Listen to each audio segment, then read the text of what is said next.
quiero decir que lo anterior no era, pero no, eso tampoco.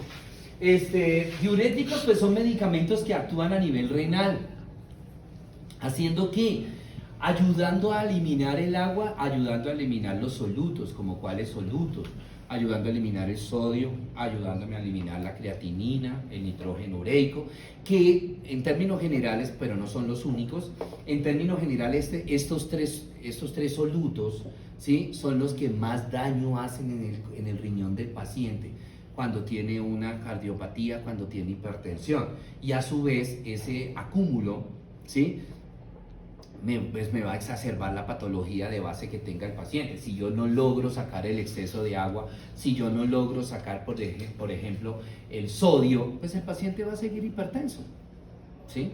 Si yo no logro sacarle al paciente cardiópata la creatinina, el nitrógeno ureico, pues más rápido se le va a lesionar el riñón al paciente. Y acuérdense que una de las grandes complicaciones que tienen los pacientes cardiópatas e hipertensos, su órgano blanco, ¿cuál es? El riñón, ¿sí? En una cardiopatía se afecta el riñón, en una hipertensión se afecta el riñón. Y una vez, si ustedes lo conocen ya perfectamente, una vez que se friegue el riñón, o sea, se complica el tratamiento para el paciente. Todo. Porque llega un momento, por ejemplo, que un paciente hipertenso con una hipertensión severa, llega un momento en que ya, si ese riñón está entrando en falla, pongámosle una glomerulonefritis, ya ese paciente hay que restringirle hasta lo que toma. O sea, ya no puede tomar líquidos a libre demanda, ¿sí? Ya me toca decirle a ese pobre paciente, mire, usted solamente se puede tomar tantos vasitos de agua al día y medir los vasitos con agua, ¿sí? Usted ya no puede, la carne solamente, véala cuando vaya a la plaza de mercado, nada más. O cuando vaya, porque como ustedes son todos cupi, cuando vayan a Pomona, a Carulla, ¿cierto? Nada más, ¿cierto? Entonces por eso es que es importante ahora. Mi escuela, y yo creo que también es la escuela, digamos que sí, por lo que yo veo a los médicos acá también, mi escuela me enseñó que un paciente cardiópata, un paciente hipertenso, un paciente diabético, yo tengo que protegerle el riñón por lo que les acabo de explicar, ¿sí? Un paciente hipertenso con el riñón jodido, ya ese paciente en cualquier momento me llega ¿a qué? A una diálisis. Y se me le dificulta el tratamiento. Un paciente cardiópata, un paciente con falla cardíaca, un paciente con un trastorno de la conducción del impulso cardíaco, con una coronariopatía, y fuera de eso agréguele que el riñón le está fallando, ¿sí? El tratamiento es mucho más complejo en ese paciente que un paciente hipertenso que tenga su riñón bueno, que un paciente cardiópata con el riñón bueno. El medicamento responde mucho mejor. ¿Por qué? Porque acuérdese que todos los medicamentos, ¿por dónde se van a eliminar? Por el riñón. Y si tengo un riñón fregado, no le puedo fregar más el riñón dándole la misma dosis para su hipertensión, dándole la misma dosis para su cardiopatía, su arritmia cardíaca, llámese como se quiera llamar. No le puedo dar la misma dosis. ¿Ustedes ya vieron medios de contraste? Ya lo van a ver. Que lo primero que ustedes van a tener que revisarle a un paciente que le van a hacer un estudio, ustedes contrastado, es revisarle el riñón, cómo le está funcionando, y el paciente le tiene que llegar con un BUN, una creatinina alta. Y si ese paciente tiene el BUN y la creatinina aumentado, no le pueden hacer el estudio. ¿Por qué? Porque los medios de contraste le van a fregar más el riñón al paciente. Entonces ya tienen que calcularle la dosis del medio de contraste con base en la creatinina que le salió al paciente. Ese tipo de cosas, ¿verdad? Entonces los diuréticos, a mí mi escuela me enseñó que ante todos estos problemas del corazón, llámese hipertensión, llámese diabetes, llámese cardiopatía cualquiera que sea, yo tengo que ayudarle al riñón a que a sacar las cosas, a eliminar las cosas, a filtrar las cosas. Y la mejor manera de ayudarle a ese riñón es con esto. Yo le estoy ayudando al riñón ¿con qué? Con la dieta. Coma bajito en sal, dependiendo qué tan avanzado esté. pilas con las proteínas y toda esa cuestión, pero por lo general, por lo menos yo lo que le digo al paciente es que coma bajito en sal. ¿Cómo es la dieta de un paciente hipertenso? El semestre pasado yo sé, pues no, lo estoy señalando a usted, pero le estoy preguntando a ella. ¿Sí? ¿Cómo me van las preguntas? Yo se los dije el semestre pasado cuando vimos hipertensión. ¿Cuál era la dieta de un paciente hipertenso y de un paciente cardiópata? ¿Cómo? Eso de bajo en sal se lo dejan para el favor. Sí, no, yo se la dije como era. ¿Cómo? Sí, baja en sodio. ¿Cómo? No. Profe, tranquila. Súper se no sé porque nos fuimos al mapa. Y entonces en el mapa lo hicieron, peor por este lado, mamita. ¿Sabe que vamos a reevaluar esa nota de patología? ¿Ah? Pero tuvo que haberlo leído cuando Está estaba haciendo el recapitulando mapa. yo, ¿verdad? Haga pelea. A ver, apunten.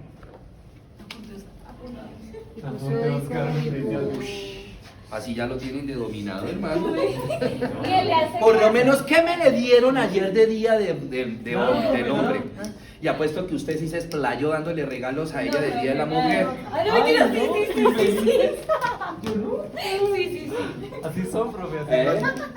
Y usted de mamueto trayéndole dulces todos los días. No se acabó el día. No se ha acabado el día, profe, toca que se sorprenda.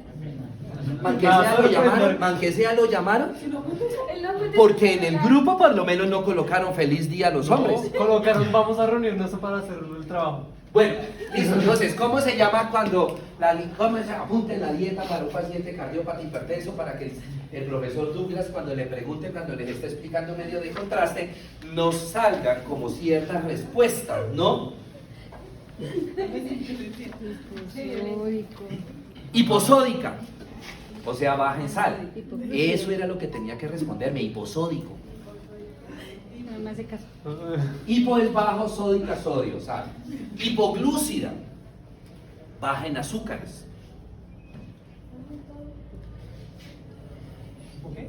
Glúcida.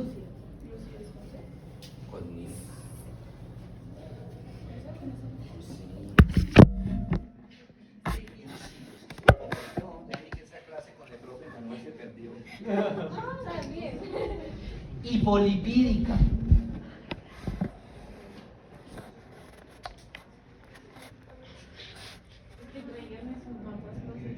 Sí, hiposódica, hipoglúcida, hipolipídica.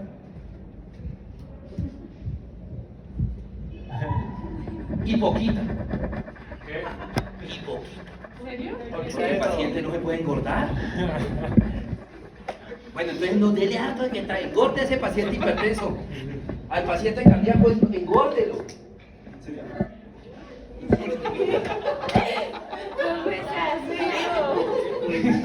Sí, o sea, tiene que darle porciones muy pequeñas.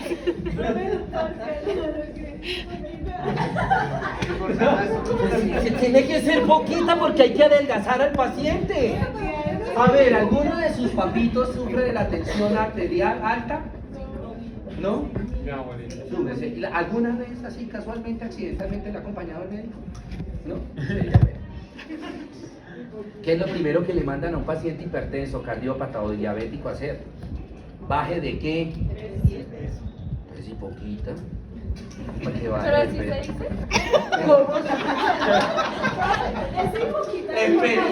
Espérese. Hiposódica, hipoglúcida,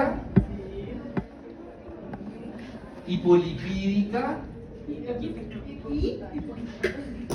hipoquímica. Yo pensé que era con H, igual que ¿Cómo? Y de conectores con H. ¿Cómo? ¿Cómo? Buenos días. ¿Ah? Según ella entonces es así. Pues porque yo no pensé que era eso, profe. Ay, pero No, pues si le va a colocar el I como conector con H pegado.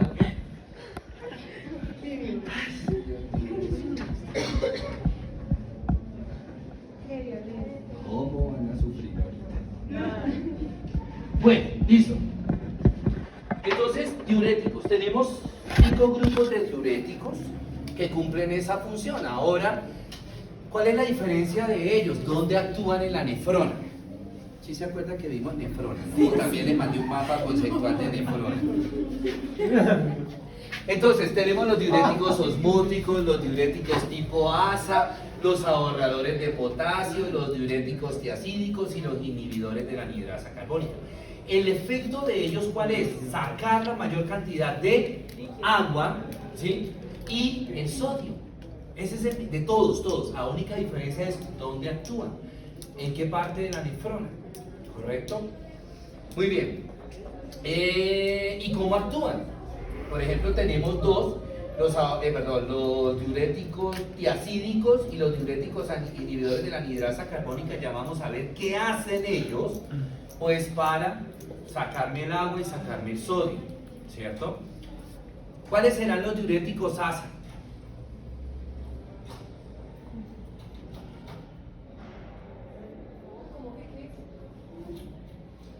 ¿Qué es ASA? ATPasa, no. Ácido acetil salicílico. Ácido acetil salicílico. Eso, denle una aspirineta a un paciente para que orine y harto que le van a hacer. Listo. Diuréticos osmóticos. Estos diuréticos osmóticos a nivel renal son de muy baja potencia, ¿sí? Son buenos, pero para sacar líquidos a nivel cerebral y a nivel de globo ocular. Pero a nivel renal estos medicamentos son de muy baja potencia. ¿Qué quiero decirles con esto? Pues que ante un paciente hipertenso, de repente nosotros no utilizamos los diuréticos osmóticos. Si el paciente tiene un edema cerebral, si el paciente tiene un glaucoma, ahí sí son buenos estos medicamentos. Pero para bajarle la tensión al paciente porque actúen a nivel renal, la potencia es baja, ¿sí? Bueno. Pasemos a los inhibidores de la anhidrasa carbónica. Veamos primero qué es eso de la anhidrasa carbónica, qué hace la anhidrasa carbónica para entender el mecanismo de acción, ¿sí? Entonces, la anhidrasa carbónica es una enzima, es una hormona que se produce a nivel de la corteza suprarrenal, allá con los glucocorticoides, los mineralocorticoides, se produce la anhidrasa carbónica. Normalmente, ¿qué hace esa anhidrasa carbónica? Actúa a nivel renal, en el túbulo contorneado, tanto proximal como distal, y allí me va a reabsorber el bicarbonato de sodio. ¿Sí? El H2CO3, bicarbonato. Y fuera de eso, me reabsorbe agua. Entonces, al retenerme el bicarbonato y al retenerme agua, ¿qué le pasa a la tensión del paciente? Se sube, porque se está reteniendo agua y sodio, ¿cierto? Se sube y nos mantiene la tensión normal en nosotros. Acuérdese por allá de unos mecanismos reguladores de la tensión. ¿Sí los escribió en el mapa conceptual? Los mecanismos reguladores de la tensión. Sí. Entonces, eso es lo que hace normalmente la anhidrasa. ¿Qué sucede en estos pacientes hipertensos, cardiópatas? Que ellos tienen una producción alta de anhidrasa carbónica. Su santidad buenas, ¿cómo me le va? Tiene alta producción de anhidrasa carbónica. Entonces, ¿qué va a pasar en estos pacientes? Se les va a retener mucho ¿qué? Pero sodio ¿cómo? Puro no. Bicarbonato, y se va a retener mucha agua. Y entonces la tensión de ese paciente ¿cómo va a estar? Ok. Entonces, ¿qué tengo que hacer? Bloquearle la anhidrasa carbónica. Reducirle la producción de anhidrasa carbónica. ¿Sí? ¿A nivel de dónde? Entonces, si se reduce la producción de anhidrasa carbónica, ¿habrá quien retenga el sodio y quien retenga el agua? Perdón, el bicarbonato y quien retenga el agua? No. ¿Y entonces qué va a pasar con el bicarbonato y el agua? Se van a eliminar a través de la orina. Y entonces la tensión del paciente baja. Ese es el mecanismo de acción de este medicamento. ¿Sí? Bueno, digamos que aquí les traje algunos de los que se usan mucho, de la acetazolamida, se usa mucho. ¿Cuál es el problema de la gran mayoría de estos diuréticos que vamos a ver? Que no solamente me sacan el sodio, en este caso el bicarbonato, y no solamente me sacan el agua, sino también me sacan el potasio. Y eso también es malo. Que me saquen el sodio y que me saquen a la vez el potasio, el órgano blanco del potasio, ¿cuál es? El corazón. Entonces, si yo tengo un paciente con una arritmia cardíaca y le saco el potasio, pues ¿qué le va a pasar a la arritmia del paciente? Se va a descompensar la arritmia, entonces tocará aumentarle la dosis del antiarrítmico, del medicamento antiarrítmico, o cambiarle el diurético, y ahorita vamos a ver cuál sería la opción. ¿Listo? Bueno, muy bien. Tenemos ahora otro grupo que son los diuréticos tiacídicos. Este grupo me gusta mucho trabajarlo. Su mecanismo de acción es inhibir la reabsorción del sodio y del agua, ¿sí? A nivel del túbulo contorneado ya distal, ¿sí? Y además me va a ayudar a sacar mucho cloruro de sodio, o sea, sal. Entonces también me está sacando el sodio en dos presentaciones, como electrolito puro, sodio, y como cloruro de sodio. Y uno de los solutos que más dañan el riñón es la sal, el cloruro de sodio. ¿Qué es lo primero que le quitamos a un paciente hipertenso? La sal hiposódica, la sal, ¿cierto? Eso es lo primero. Entonces, pero también este me saca el potasio, pero no tanto como me lo sacan los inhibidores de la anhidrasa carbónica. Este me saca el potasio, pero no mucho, ¿sí? ¿Qué otra gran ventaja tiene? Que la mayoría, muchos de los laboratorios que manejan medicamentos para corazón, medicamentos para la tensión, han unido el medicamento para la tensión con el diurético, con la hidroclorotiazida. Es uno de los medicamentos representantes de este grupo. Entonces tenemos, por ejemplo, tenemos el metoprolol, que es un medicamento para la tensión, me lo unieron con la hidroclorotiazida. Tenemos se me olvidó el nombre comercial.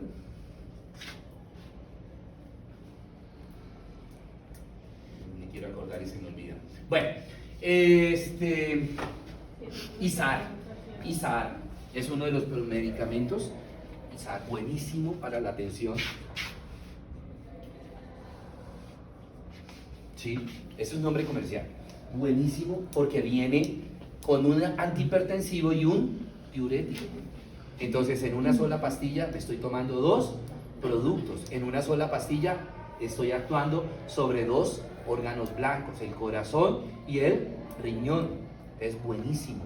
Y tiene otra gran ventaja, que por ejemplo viene de diferentes concentraciones de metoprolol y diferentes concentraciones de hidroclorotiazida. Entonces puedo, dependiendo del tipo de hipertensión que tenga el paciente, si es una hipertensión severa o si es una hipertensión leve o moderada, puedo trabajar cualquiera de las dos presentaciones del producto. Buenísimo. Esa combinación metoprolol con hidroclorotiazida. ¿Está ricos? Sí.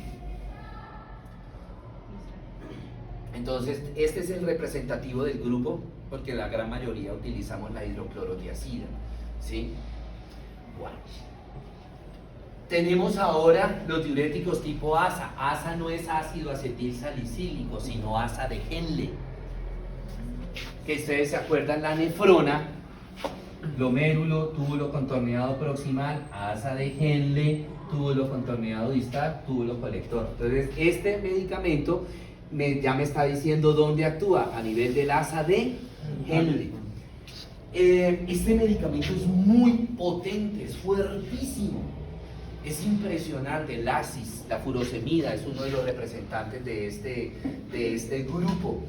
Es una potencia impresionante, tanto es así, por ejemplo, viene en pastillas de 5 miligramos de furosemida, que uno le da, por ejemplo, 5 miligramos en la mañana al paciente y todavía en la noche está ese paciente orino y orino y orino. Entonces el riesgo de pronto una deshidratación también puede ser como altico si el paciente no consume mucha agüita, ¿sí? El ACIS, por ejemplo, veo en el hospital que los cardiólogos, ¿sí? Los internistas lo usan para el paciente que está hospitalizado, que necesito bajarle rápido esa tensión al paciente para evitarle de pronto un evento, ¿no?, cerebrovascular o un infarto, porque es bastante fuerte el medicamento. A menos de que el paciente tenga una hipertensión severa, ¿sí?, estos diuréticos tipo ASA no se deben manejar ambulatoriamente, vuelvo a repetir, salvo que el paciente tenga una hipertensión severa. Pero si el paciente tiene una hipertensión leve o moderada y le doy furosemida más otro antihipertensivo, lo puedo llevar al paciente de una hiper a una hipo. ¿Por qué? Porque lo voy a poner a orinar mucho. Entonces llevo al paciente a una hipovolemia, donde va a estar pendiendo mucho sodio, entonces ya también me le baja mucho la tensión al paciente y me lo puede volver hipotenso al paciente. Y pues en algunas ocasiones, alguna vez me pasó a mí eso, que hijo de madre, le mandé a un paciente 5 miligramos, hijo de pucha, paciente casi no ya como subirle yo la presión al paciente, ¿sí? Porque lo volvió hipotenso, pero severo. Entonces hay que tener mucho cuidado con la furosemida, con los diuréticos tipo ASA. ¿Solo elimina sodio o también? Todo. Potasio también. Potasio también. Y este es el que más me saca el potasio. Por orden de que tanto potasio me sacan, está primero los diuréticos tipo ASA, luego los inhibidores de la anhidrasa carbónica y por último los diuréticos tiacídicos. El tiacídico es el que menos me saca el potasio. Me lo saca, pero muy poquito. Bueno, muy bien. Y finalmente tenemos los diuréticos ahorradores de potasio. Entonces estos son los ideales para aquellos pacientes que son cardiópatas, ¿sí? Un paciente que por ejemplo es hipertenso y fuera de eso tiene falla cardíaca, este sería bueno. ¿Por qué? Porque no se me va a meter con el sodio, con el potasio, entonces no me le va a descompensar su patología cardíaca, o no voy a tener que aumentarle la dosis del antiarrítmico o del digitálico, alguna cosa de esas, ¿sí? Porque él no se me mete con el potasio, ¿verdad? Solamente me saca el sodio. Ahora, la desventaja es que no son tan potentes, son buenos, pero no son muy potentes. Entonces este sería ideal de pronto para un paciente con una hipertensión leve y moderada, y eso, bueno, moderada hay que mirar cuál serían las cifras que me está manejando, las cifras tensionales que me esté manejando el paciente en esa hipertensión moderada, ¿cierto? Pero son muy buenos, el Aldactone.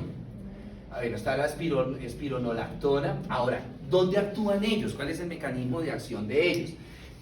Ellos me van a bloquear otra enzima, otra hormona que me produce la suprarrenal, que se llama la aldosterona. La función de la aldosterona es muy parecida a lo de la anhidrasa carbónica, ¿sí? Reabsorber sodio y reabsorber agua. A diferencia de, ¿cuál es la diferencia entre la anhidrasa y estos diuréticos, esta aldosterona? Que la anhidrasa me reabsorbe bicarbonato de sodio y este me reabsorbe solamente el sodio como electrolito puro, ¿sí? Sodio como electrolito puro, ¿cierto?